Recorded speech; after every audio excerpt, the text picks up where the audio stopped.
Hey everyone, welcome to Fika for Life. Woo. Yes, that's the big crowd that's gathered here today. My name is Edward Thomas, and today we have a very special co-host. Jonas Jonas. Jonas Leasson. And Jonas is the husband of Lynn, who usually is the other co-host here, but she's away. And today we're talking about manly stuff, so it was really good that Jonas could jump in. Hey, Jonas, how's it going? Hi, Ed. It's fine, thank you. Have you had any fika today? No, not yet. Really? I did. I had a little piece of cinnamon and bread and some tea. It was really good. No, I only get breakfast. Really? So, oh, wow. yeah. Poor guy. That's what happens when your wife's away, isn't it? That's the thing. Today we're going to talk about fatherhood and maybe a little on just the men's role in the home, family life from a manly perspective.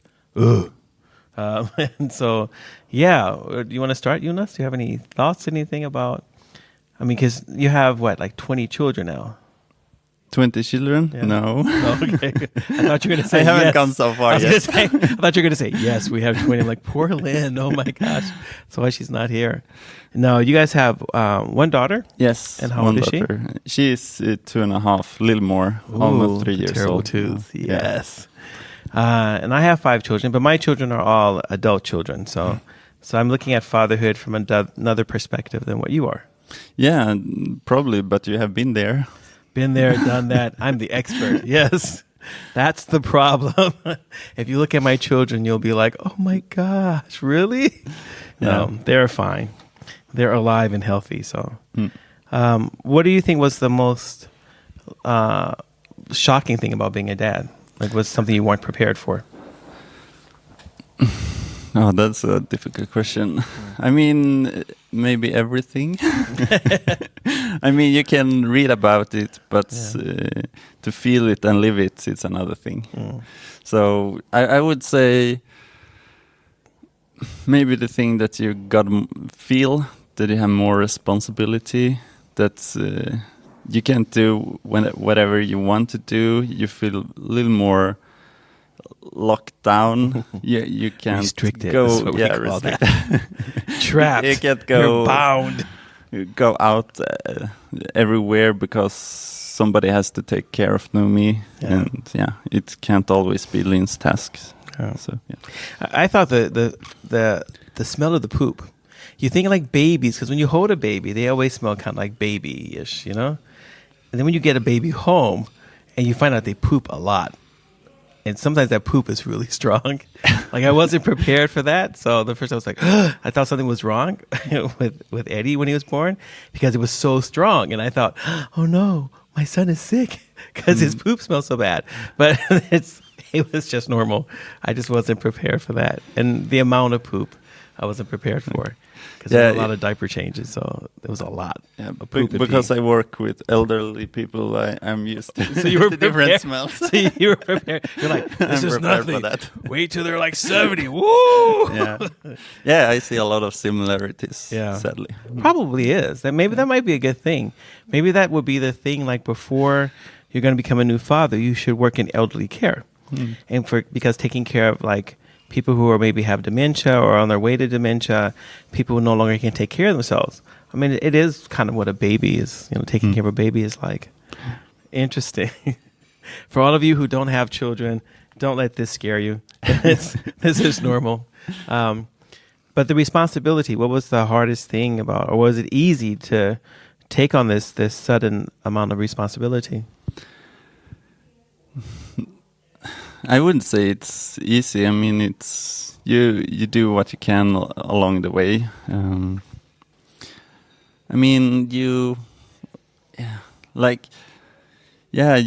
have to as mostly.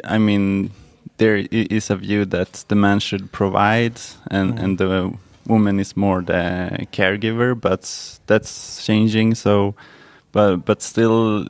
I feel that responsibility to be able to provide monetary support to my child and to the family, so we can survive for rent and other expenses as food and such. But How was like so? My dad was an absent dad, so I don't really have an example in front of me. I saw other people's dads did it, but that's always from a distance. Um, but I remember like the older men when I grew up. The older men just they didn't hug. They didn't really play with the kids or anything. They provided for the family. They went out. They worked really hard. Brought home the paycheck. The woman took the money. Bought food, paid the bills, and basically she was the ruler of the house. The man came home, probably didn't help that much or whatever. I don't think my grandfathers ever changed a diaper. So that just would be weird for me to think that they had done that, but I don't think they've ever changed a diaper or anything like that. They did give a lot of wisdom. Like I could always talk to my grandfather, both of them, and they would give a lot of advice and share a lot of their knowledge about the world and things like that. Then the 60s came, and all of a sudden you're supposed to be like a different kind of guy. So I decided, because I didn't have an example, I had to decide what kind of father I was going to be. And so I decided that I wanted to play a lot with my kids. I wanted to hug them. I wanted to affirm them. I wanted them to feel safe with me, not afraid of me. But there were a lot of things I also didn't know, about the responsibility of being a dad. And I think one of those things is that it never ends. So, because for moms and stuff, and sorry, ladies, and you may take offense to this, but everyone automatically assumes the mother role for women. That the mother's going to be caring and giving. Obviously, the baby's growing inside of her stomach, so maybe that helps too. We can't really get the baby in our stomach. It wouldn't really work. I wouldn't know where to push it out from. But the role of the father has sort of been thrust. I feel like it's been thrust upon us without necessarily a lot of role models, because you can't really look at the older generation for help, because many of them weren't the kind of dads that is required of fathers now. So. Yeah. So how did you decide? How did you decide what kind of dad you're going to be? Or was your dad an example for you, or your grandfather, or someone else? Maybe Gabriel was an example. Gabriel's our producer for today, so I get to pick on him because he can't say anything. Okay. Yeah.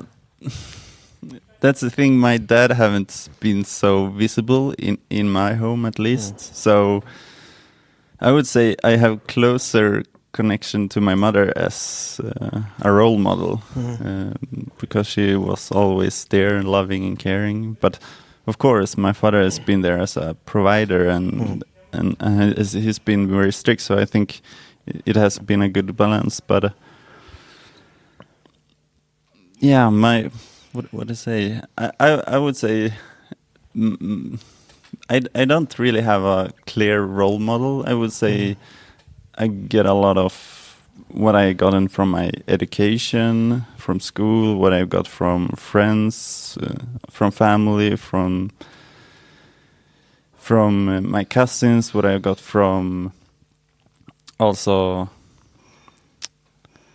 at work, but also I would say especially from the Bible, as I can see role models there that I would like to strive for to be as. Anything in particular? The way of being loving to your child, but still be able to discipline them, to be able to set down your foot and say this is not okay and this hurts me, or to have this balance between grace and how to say basically the law and the gospel. Sounds very Lutheran. Okay. No, but yeah, but being giving grace, but also give boundaries to consequences. Yeah, and we're not talking about spanking, because we live in Sweden. Yeah. You can't spank your child. Of course not. We're in the States, though. Light them up. No. No. No. Yeah, but I think so I think that part of being a father is also having to be sort of in sync with the mom, because children. So I think, like for us, coming from two different cultures, where Annette was very Swedish, I was very American, and then we were trying to raise our kids together, but we have these totally different reference points. And I'm like, okay, there's rules and stuff in the house. There's consequences for the rules. And Annette's like, more like, well, we need to talk to the children and explain everything to them. I'm like, they're children. They don't understand. They're one stage above dogs and cats. Come on. And she's like, how could you say that about our children? I was like, what? It's like they're really trainable right now. She's like, I can't believe you said that, you know? And so one of the things is that I think our children have always been able to sort of manipulate that difference between us because they can come to mom and they'll say, oh, mom, you know, could you loan me some money? And Annette and I hadn't talked to each other. And then they'll come to me and Dad, well, you know, I just talked to mom and she told me to ask you for some money. And so we both gave the kids money. And so, you know, it's all those kind of little small things like that where being synchronized as a father and a mother, you can avoid a lot of the complications when it comes to discipline and stuff like that. My father had a good... he had a good doing for that, so he always said, "Go ask mom." So she was the boss. He abdicated. No. But I would say my mom was pretty strict too. So when it comes to important things, really, my mom was strict all the time. That's probably why I'm not strict at all, because I wanted to be different. But I think that one of the most besides having to be in sync with your wife and everything, I think that we get to choose what kind of fathers we want to be now. And there's no there's no good book on it. Maybe I should write a book. And I think that, you know, as a Christian, where you're trying to incorporate like Jesus' teaching into your life, you know, that Jesus didn't have children. You know, and there's no real good handbook. It would have been great if one of the writers in the Bible had written about child rearing, because at least you'd have something, you know, concretely to go after. But there is nothing. And so one of our biggest problems is that we're trying to take all the rules about love and kindness and respect. We have that one verse that says that fathers should not provoke their children to anger, causing them to sin. And that's been like my main verse to go after. Okay, so I can't piss them off too much, but I've got to piss them off. But I should do it in a way so I don't try to force them into a sort of a sinful lifestyle. How do you do that? There's no how. So you have to figure out the how for yourself, maybe. Yeah, like when I had Noomi in the beginning, I was like, oh, I want to write down everything that I have learned, all the tools and theories I have learned. That? No, I haven't yet, but I'm still having in my thought. You have to write everything down. I mean, it's a lot I want to teach my child to be prepared for the life she's going to. Yeah, teach her to play chess. Yeah, I think it's good. I tried. The boys played chess when they were small, but they gave that up really quickly. The girls don't play chess at all, so I don't know. But I think as a parent, you can give them the tools, you can give them the training and the models how to do it, but you can't live it for them or give them the feelings for everything. So in some ways you have to let them go and have some sort of free tryouts themselves. I mean, in controlled manners, of course. So there you can play with the knives because I can watch you. Over there, don't be playing with the knives when I'm not there. No, no, I know what you mean. I'm just being facetious. But isn't that one of those things like every father has to determine what life lessons are going to give their child, and I think it's hard. I don't know how to prepare my children for a world that's so radically different from the world I grew up in. I grew up in a world with black and white TV, with LP, records, those little black discs that you put like, and it would make music. I grew up with a dial telephone, like people don't even have like a dial telephone in their house anymore. No one knows what that is, like there's things that have disappeared from my life, and it's hard. And I think it was difficult trying to prepare them for a world. I mean, it's maybe easier for you because you're younger, so you've grown up with more of the digital things and stuff, and you have an interest in it. In such way, but I think that it's difficult preparing them for that future, both with all the technological things, but also all the ideological things. The world has changed. What people think is right and wrong has changed drastically, and how society looks at things, especially things within the Christian faith, is very different now. And I think it's more difficult. I think it's harder. I think it requires more discipline of us fathers to establish within our homes that place where the children get to know God and family devotion, reading the Bible, talking about things with them, showing them, being an example for them. I think that part makes it harder because before dads didn't have to do that. And now like we still have to work, but now you have to do all this other stuff and be conscious about what you're doing, you know, and I think it's harder. But you have parental leave here in Sweden. Yeah, well, exactly. Yeah, we don't have that in the States, you know. I don't know how many other countries have parental leave, so I know that I read about half of the European countries in the European Union have parental leave. So maybe it's a European thing. A little more. Yeah. Interesting. But I'm wondering that's the whole thing. I'm wondering how. So I'm one of those people who I'm not so necessarily going to say that when a child is born, that I think it's always best that the father's there exactly in the very beginning. Because even if in the beginning, this is my personal opinions, right, if you disagree. But in the very beginning, when a child is born, I felt like I couldn't really do that much. I could change the diapers. I felt like I could probably still work and then come home.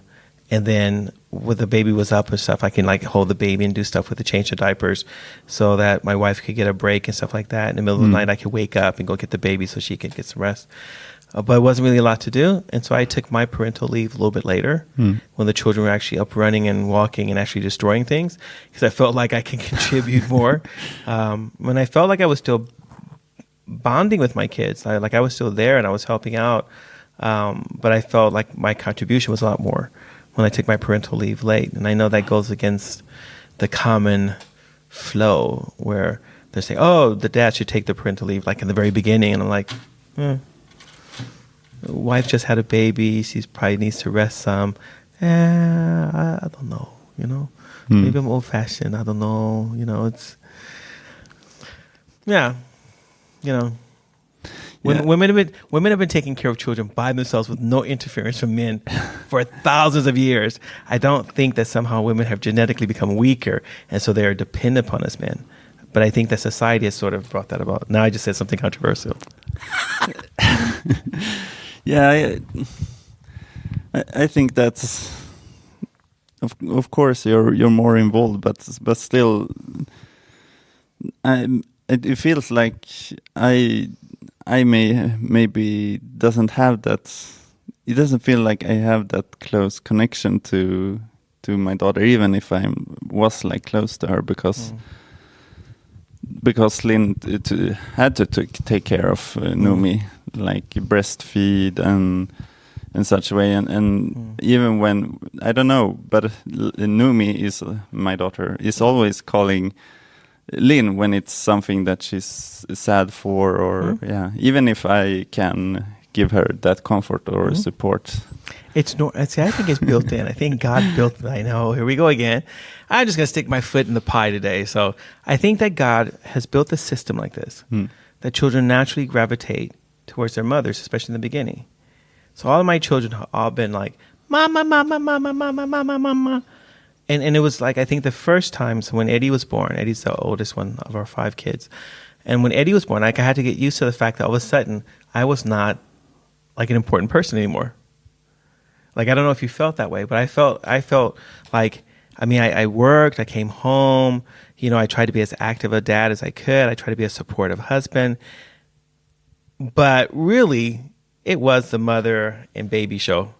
That's who people came to visit. That's who people interacted with. The baby needed the mom around all the time because my kids were always hungry. Like, I think they wore my wife out or something. And maybe that's why she didn't have more kids, because they were always hungry. I'm like, oh my gosh, you're going to drain those things, you know? And I couldn't do that. I couldn't, their basic needs for those first few months, I couldn't provide it in the same way my wife could. And there was a natural attachment, a natural bond between the mom and the kids. They knew who I was. Well, not Nicole, because I was gone when she was little because I had to apply for my visa. So she didn't know who I was. And so I think that was one of the most difficult things. Actually, is to accept that sort of that role. I mean, we weren't having sex, and this baby's getting all the attention. It's like, fine, because that's what it's like. And I wish someone had after the first one. Then I knew it was okay, but I wish someone had prepared me for that for the first one, because there was a big difference. Like, it changed our sex life. You know, we would try to have sex sometimes, and the kids would always want to come in the room when we're going to have sex. We're about to get down, you know, and the kids are like, Mama, what are you guys doing in there? We're hugging each other, we would say. And the kids are like, ew, they're hugging each other. And then I think when our kids got to be teenagers, they're like, we know you guys are having sex. We can hear you guys all the time. I'm like, oh, I'm really sorry. I didn't think we were making any noise. They're like, we can tell.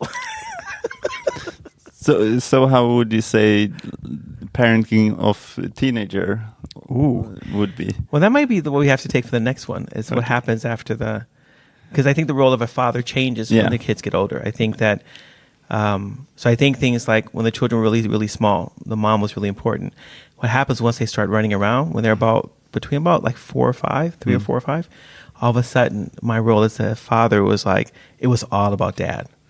Because I could play with them. It's really funny. I don't know that many moms that actually play with their children, but I know a lot of dads that do. And I think maybe that might be a dad thing. That one of those things that God has done is that because of our extra strength, we can toss the kid up in the air. I don't see very many moms tossing babies up in the air, catching them. I see a lot of dads doing stuff like that. It freaks the moms out. But the dads are like, it's okay, you know, because they know they're going to catch their kid, you know. I think that there are other things like, you know, I would challenge my kids' friends to like softball fight. I mean, not softball, but snowball fights. So I'd build a big fort and I would just tear into them and like throwing balls around. And my wife's like, that's just so crazy. You're so childish. I'm like, yeah, it's been so much fun. And so a lot of the crazy things that my kids have done have been inspired by their father. And where the mom is still sort of like, but you need to take it easy and be safe. I'm like, go out there and have fun. Whoa. So maybe we should say that for another program. Yeah. To talk about as kids get older. Would you come back for it so we can continue talking about fatherhood? Certainly. Yes? It would be fun. Maybe we'll get a panel. We'll get a bunch of men in and we can grunt and do caveman things. Or, and then we can all fart and see who has the strongest fart. Because that's what men do when we get together. It's not a myth, ladies. Okay. Well, we've just sort of scratched the ice of the whole thing about being a there's father. a lot of talk. Yeah, there's a lot of stuff to do and stuff like that. And thank you, Jonas, for coming today. Thank you, Ed. Yeah, and you guys all know, write in, please. Give us your questions. Tell us things you want us to talk about. Make sure that you sit down as you're listening to that. Get a good cup of tea, a good cup of coffee, and something good to eat, because that's fika here in Sweden. Well, this is us signing off. Bye, me, Edward. Bye, Jonas. And remember to write Fika for life! Fika for life!